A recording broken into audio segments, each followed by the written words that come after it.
masih menyoroti upaya revisi Undang-Undang Pilkada oleh Parlemen dan aksi unjuk rasa penolakan terhadap apa yang sudah diputuskan dan hendak disahkan di Parlemen.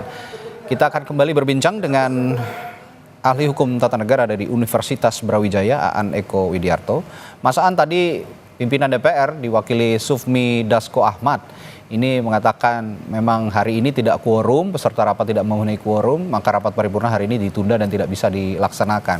Jika pernyataan ini dikeluarkan oleh pimpinan DPR, apakah memang hari ini benar-benar tidak akan bisa dilaksanakan rapat paripurna atau bisa dijadwalkan ulang di hari ini juga sebenarnya berdasarkan mekanisme yang tersedia, Mas Aan?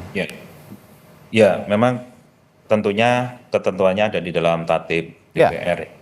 Ya, dalam tatib DPR itu jelas kalau tidak quorum maka ditunda dalam waktu 30 menit. Ya, nggak quorum juga, nah ini harus dijadwalkan ulang gitu. Sehingga ya dalam hal ini ya tentunya ini harus dikawal juga ini oleh publik ya. Jangan nanti nunggu lengah.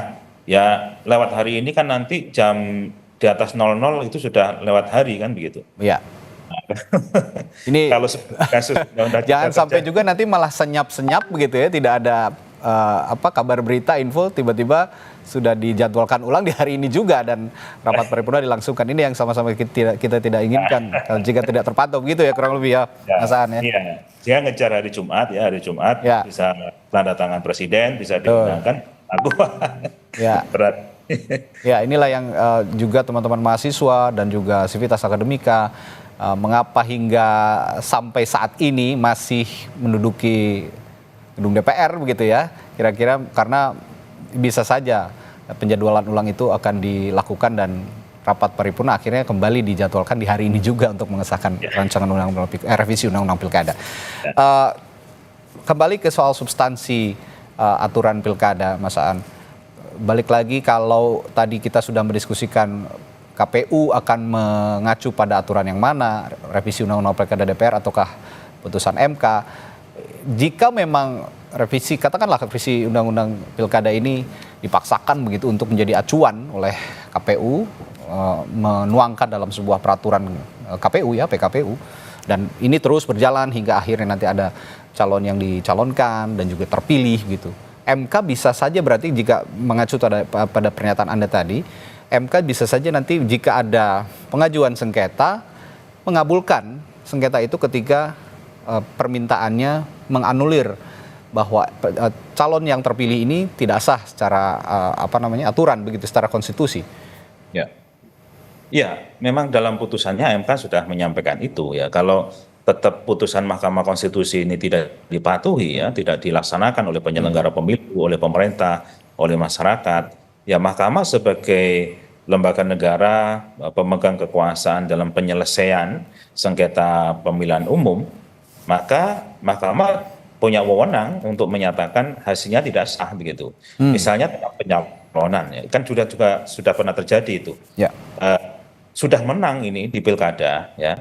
Tapi menurut Mahkamah Konstitusi yang bersangkutan melanggar putusan Mahkamah Konstitusi yang pada waktu itu mensyaratkan bahwa adanya masa jeda dalam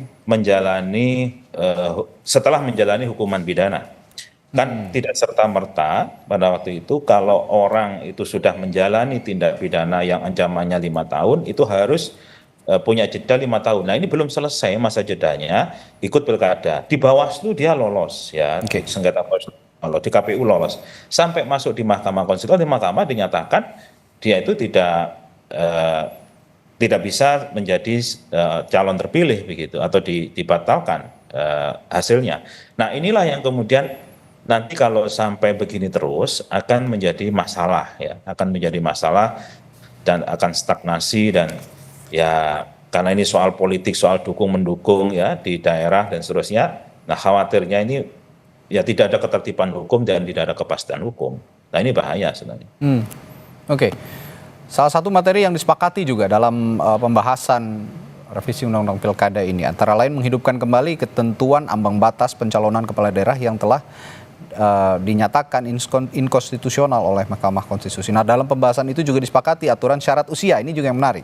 Calon kepala daerah dan wakil kepala daerah dihitung sejak pasangan calon terpilih ini dilantik. Padahal MK kan telah menegaskan penghitungan usia itu kan dihitung sejak penetapan pasangan calon.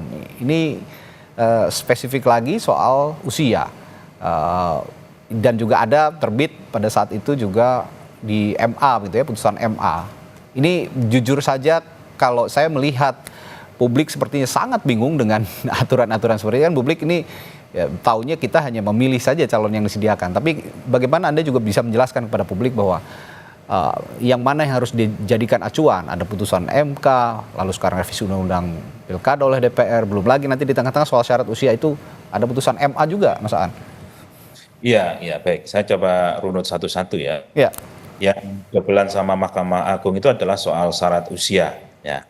Jadi di dalam Undang-Undang Pilkada sebelum diputus oleh Mahkamah Konstitusi itu dan setelah diputus pun juga sama. MK pun tidak mengubah redaksional ya, tidak mengubah redaksional soal usia ini. Mas. Ya. Nah, jadi dalam Undang-Undang Pilkada ditentukan usianya itu adalah 30 tahun Ya. untuk calon gubernur dan wakil calon gubernur ya. Serta 25 tahun untuk calon bupati dan calon wakil bupati serta calon wali kota dan wakil wali kota. Nah, di dalam Undang-Undang 10 2016 ini tidak ditentukan dihitung sampai sejak kapan, itu masalahnya gitu. Ya. Ini berawal dari itu sih sebenarnya. Jadi di pasal 7 ayat 2 huruf E ini tidak diatur ngitung 30 tahun sama menghitung 25 tahun itu dihitung sejak kapan. Nah, dalam prakteknya KPU menafsirkan itu dengan membuat PKPU yang menurut KPU dalam PKPU-nya dan sudah dilakukan 3 pilkada sebelumnya, periode sebelumnya, itu adalah sejak ditetapkan sebagai calon. Ya. Ini sudah lama kan, historisnya begitu gitu loh. Nah, ketika ini dibawa ya oleh pemohon ke Mahkamah Agung kemudian menganulir KPU itu, peraturan KPU itu bukan sejak ditetapkan sebagai calon, tetapi oleh Mahkamah Agung disebutkan sejak dilantik ya, sebagai kepala daerah, gitu kan? Intinya begitu. Sejak dilantik sebagai kepala daerah. Jadi ada perhitungan sejak kapannya ini. Nah, kemudian undang-undang yang tadi menyebutkan undang-undang pilkada ini dibawalah oleh pemohon yang lain ke Mahkamah Konstitusi. Kalau yang awal tadi ke Mahkamah Agung kan dibawa ke Mahkamah Agung ini Ya. PKPU-nya. Nah, ini undang-undang yang sekarang yang dibawa. Undang-undangnya ya. Ya, bukan PKPU-nya kan begitu. Ini beda ranah. Nah, undang-undang yang dibawa kepada Mahkamah Konstitusi oleh Mahkamah Konstitusi, undang-undang ini tidak diapa-apakan ya, tetap itu sudah konstitusional sehingga permohonannya ditolak oleh Mahkamah Konstitusi. Sebenarnya gitu sebenarnya. Ini ditolak permohonannya. Nah, di dalam pertimbangannya MK mengatakan bahwa rumusan soal usia itu sudah clear, itu sudah jelas, sudah terang benderang. Ya, sudah bak basuluh matohari ya, kalau mungkin bahasa Indonesia saya nggak tahu bahasa Padang, ini sebenarnya bahasa Padang sepertinya ini. Seperti matahari yang terang gitu, tidak perlu didefinisikan lagi, sudah kelihatan, sudah kalau orang Jawa ceto welo-welo begitu. Nah, sehingga tidak perlu ditafsirkan sejak kapan. Sejaknya itu adalah sejak ditetapkan sebagai calon. Nah, itu oleh Mahkamah begitu.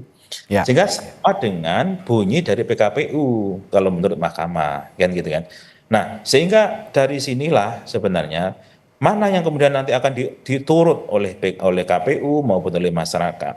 Yang seharusnya diturut atau yang dituruti atau yang diikuti itu seharusnya adalah tafsir Mahkamah Konstitusi terhadap undang-undang, bukan tafsir Mahkamah Agung terhadap PKPU. Nah, PKPU di bawah undang-undang. Nah, dan Mahkamah Agung pun kan menguji PKPU berdasarkan undang-undang sebagai satu uji. Betul. Ya. Nah, memang ini dari sisi waktu memang duluan Mahkamah Agung sih untuk menafsirkannya gitu ya. Tapi kan ya belakangan. Ya, Nah, kedudukannya juga berbeda begitu ya Prof ya. Ya. MA itu menguji peraturan di bawah undang-undang, sedangkan Mahkamah Betul. Konstitusi atau MK menguji undang-undang di bawah Undang-Undang Dasar 45 begitu kira-kira. Betul. Sehingga kekuatan hukumnya juga lebih tinggi sebetulnya. Nah, Kekuatan hukum lebih tinggi ya. baik, nanti kita juga akan bahas sebenarnya eh, mengingat Indonesia ini telah memiliki MK, Mahkamah Konstitusi selama 21 tahun ya. Artinya sudah cukup dewasa lah kita sebenarnya untuk memahami bahwa apa yang sudah dibatalkan MK ini tidak dapat dihidupkan kembali kira-kira begitu. Saya akan tanyakan nanti setelah jeda kepada Prof. Aan, apa logika berpikir DPR seperti yang kita saksikan sekarang sebenarnya bisa Anda baca, Prof. Aan, ketika ini seperti tidak punya kedewasaan berpikir bahwa kita sudah 20 tahun memiliki MK dan putusannya sudah final and binding, tidak bisa diubah-ubah lagi. Saya akan tanyakan hal itu sesaat lagi di Breaking News Kompas TV. Tetaplah bersama kami.